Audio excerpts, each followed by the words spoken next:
छात्र छात्राओं, महाराजा सूरजमल पीजी महाविद्यालय के ऑनलाइन डिजिटल क्लास में आपका बहुत बहुत धन्यवाद।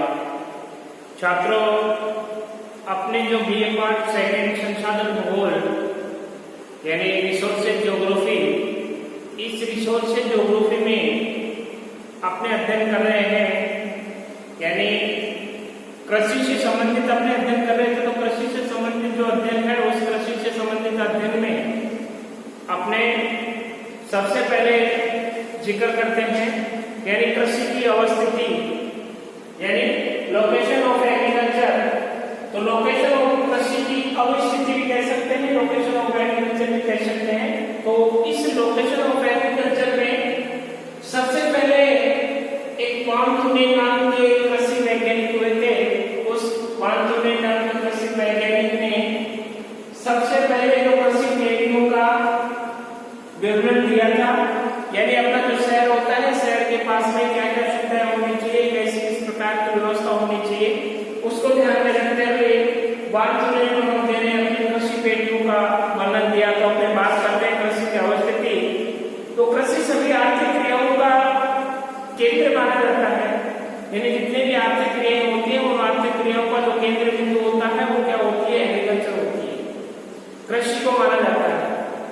अब यह मनुष्य का एक प्रधान व्यवसाय होने के साथ साथ ही ये मनुष्य का क्या है, प्रधान व्यवसाय भी माना जाता है, प्रधान कार्य भी माना जाता है। क्योंकि अपना जो भारत देश है, ये भारत देश क्या है, एक कृषि प्रधान देश कहलाता है। क्यों कहलाता है कृषि प्रधान देश? क्योंकि यहाँ की जो 70% आबादी है वो किस पे निर्भर है, कृषि पे निर्भर है। इसलिए यहाँ ये अपने भारत देश को कृषि प्रधान देश कहा जाता है।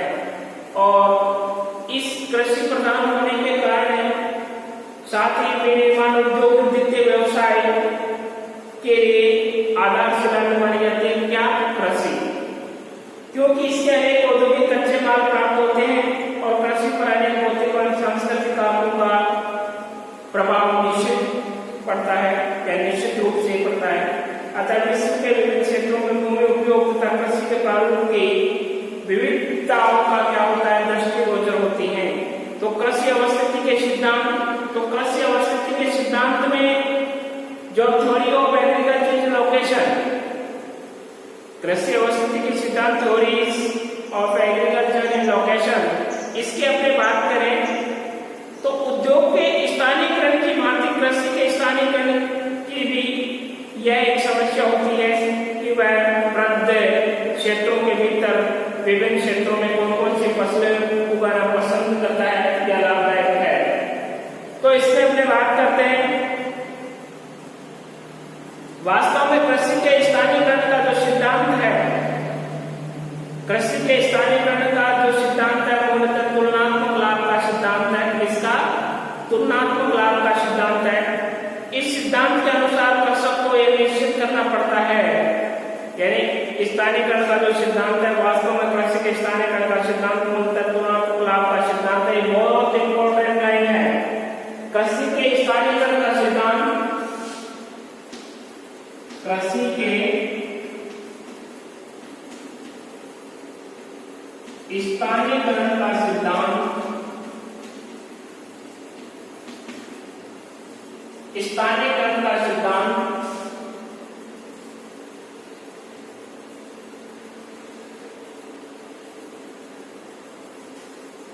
स्थानीयकरण का सिद्धांत मूलतः तुलनात्मक लाभ का सिद्धांत है। मूलतः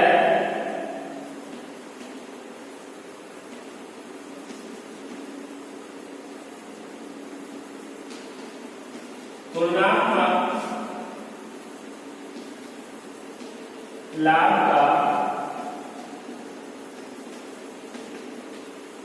का सिद्धांत है।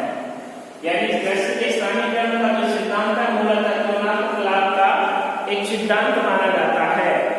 इस सिद्धांत के अनुसार कृषि को यह निश्चित करना पड़ता है, यानी ये सिद्धांत ये प्रभावित करता है। इस सिद्धांत के अनुसार कृषक को यह निश्चित करना पड़ता है कि अमुक क्षेत्र में यदि दो फसलें उगाई जाती हैं या जा सकती हैं तो उसे एक फसल का चुनाव करना है जो दूसरी फसल की तुलना में अधिक लाभकारी हो, यानी इसे फसल के विशेषीकरण की महत्ता भी सिद्ध होती है। यानी जो कृषक होता है, जो किसान होता है, उस किसान को उस चीज का चयन करना पड़ता है कि अमुक क्षेत्र में 2 फसलें उगाई जा सकते हैं, तो उसे एक फसल का चुनाव करना है जो उसको अधिक लाभ दे सके, यानी उसको सर्वाधिक लाभ दे सके। उस फसल का चयन करते हुए उसका क्या किया जाना चाहिए, उसको उगाना चाहिए।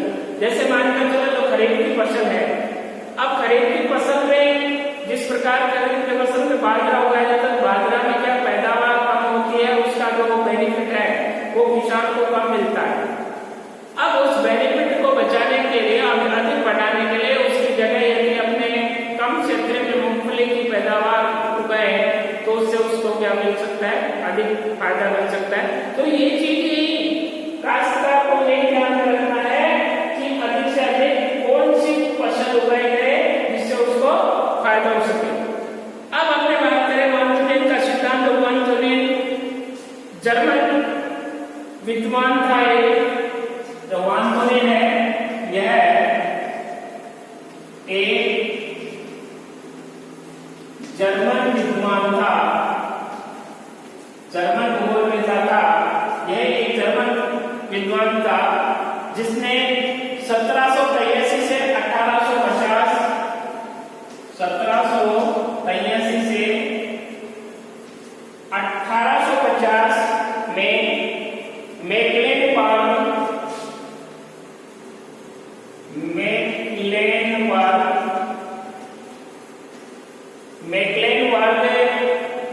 में फार्म मैनेजर के पद पर कार्य करते हुए फार्म मैनेजर के पद पर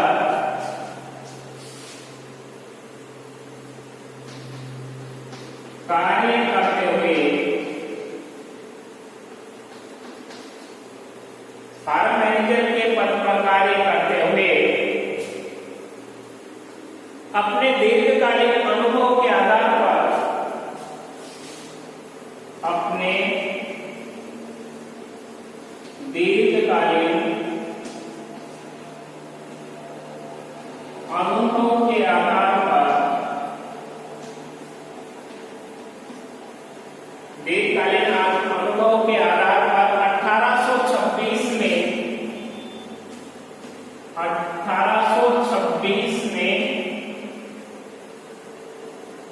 कृषि भूमि उपयोग के लिए औषधि सिद्धांत का कृषि भूमि उपयोग के लिए कृषि भूमि उपयोग के लिए कृषि भूमि उपयोग के लिए आवश्यक सिद्धांत का प्रतिपादन किया। अब स्थिति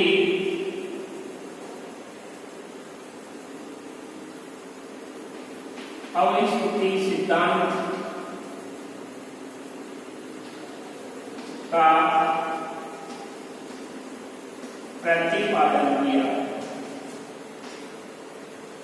प्रतिपादन किया।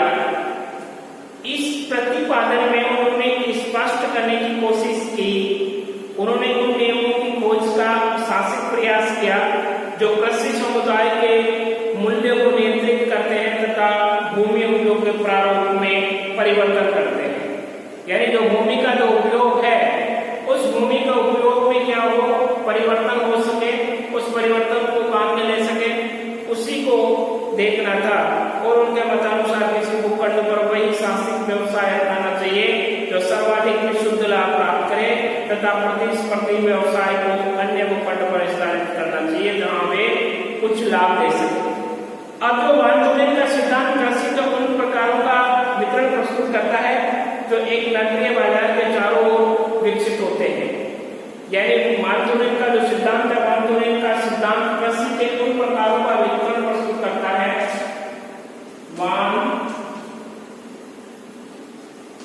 वान वानथुने का सिद्धांत, वानथुने का सिद्धांत कृषि के उन प्रकारों का, कृषि के उन प्रकारों का, कृषि के उन प्रकारों का वितरण प्रस्तुत करता है। वितरण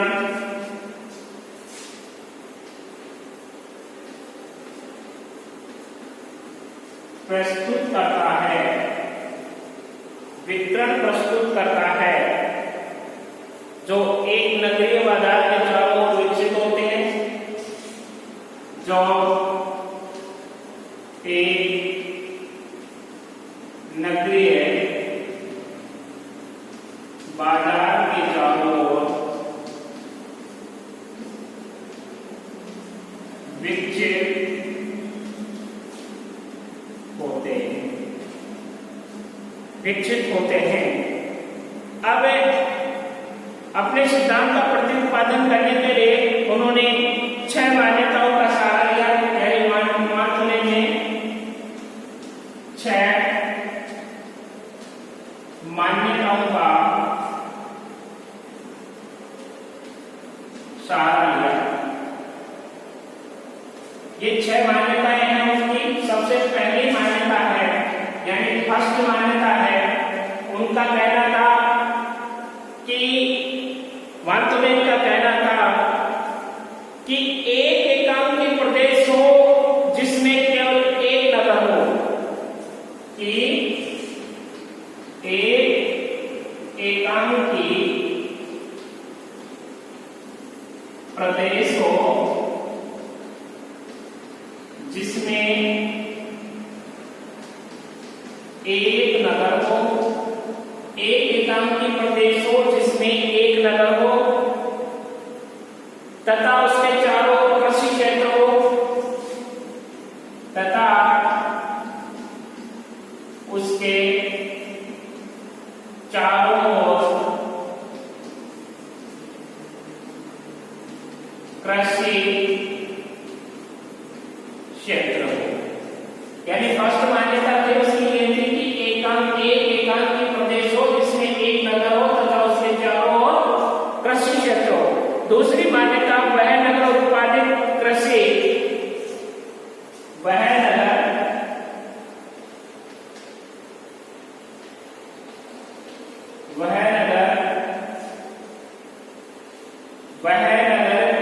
उत्पादित कृषि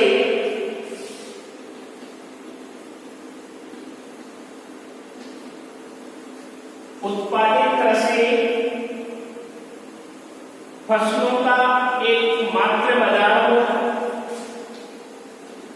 फसलों का एकमात्र बाजार हो, एकमात्र बाजार हो। किसी अन्य क्षेत्र से कृषि पैदावार का आयात न हो, किसी अन्य क्षेत्र से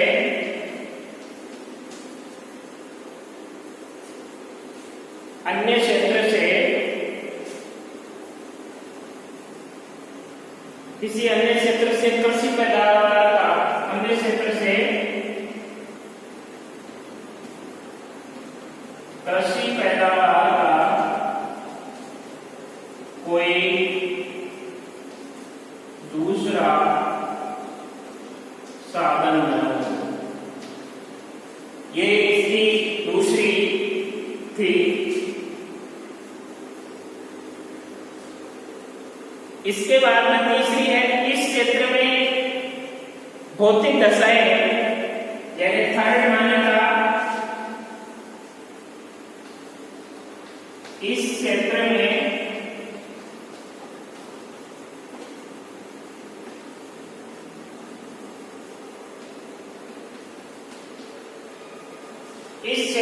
भौतिक दशाएं जैसे जलवायु है, धरातल है,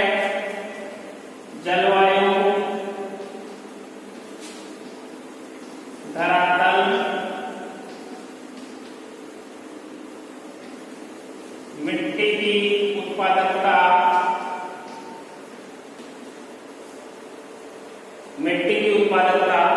सर्वत्र समान हो तथा कृषि फसलों के लिए अनुकूल हो। सर्वत्र समान हो, सर्वत्र समान हो तथा सर्वत्र समान हो तथा कृषि फसलों के उत्पादन के लिए अनुकूल हो तथा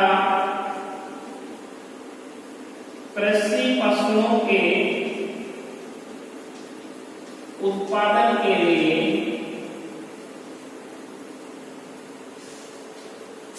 अनुकूल हो,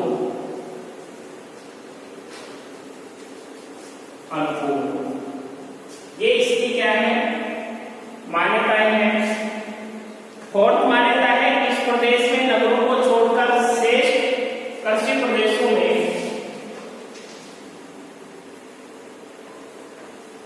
फोर्थ मान्यता है इस प्रदेश में नगरों को छोड़कर, इस प्रदेश में नगरों को छोड़कर, इस प्रदेश में नगरों को छोड़कर शेष पृष्ठभूमि में ग्रामीण जनसंख्या निवास करती हो। नगरों को छोड़कर शेष पृष्ठभूमि में ग्रामीण जनसंख्या निवास करती हो, निवास करती हो। कृषक कृषि से सर्वाधिक लाभ उठाने की इच्छा रखते हो तथा कृषक कृषि से सर्वाधिक लाभ उठाने की इच्छा रखते हो। कृषक कृषि में सर्वाधिक लाभ उठाने की इच्छा तथा नगर के बाजार की मांग के अनुसार कृषि फसलें हेर करने की क्षमता रखते हो तथा मांग के अनुसार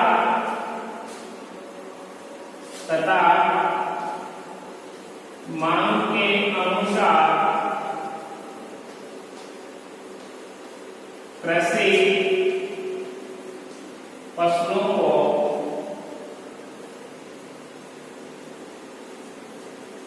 हेर-फेर के अनुसार, हेर-फेर के आधार पर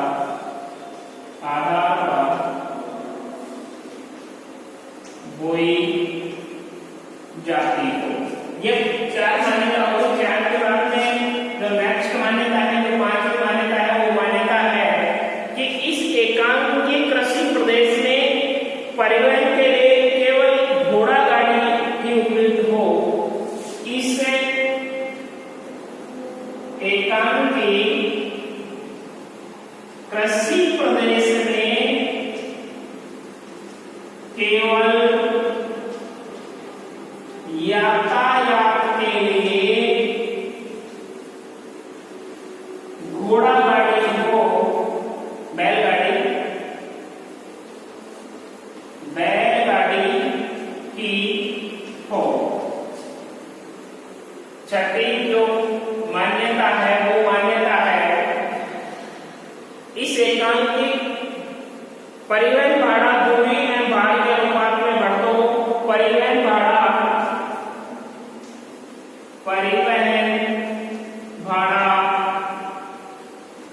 दूरी व अनुपात में बढ़ता हो, यानी परिवहन भाड़ा दूरी व भार के अनुपात में, दूरी व भार के अनुपात में, भार के अनुपात में बढ़ता हो। ये वानथुने की जो वानथुने महोदय था, तो वानथुने महोदय की ये मान्यताएं थी, उसकी 6 मान्यताएं थी और 6 मान्यताएं ये स्पष्ट करती हैं। अपने सिद्धांत का प्रतिपादन करने के लिए उन्होंने 6 मान्यताएं का सहारा लिया। ये 4 मान्यताएं स्पष्ट थी। पहली मान्यता थी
वो था, यानी इसका शुरू था, इसका बांधने का, तो बांध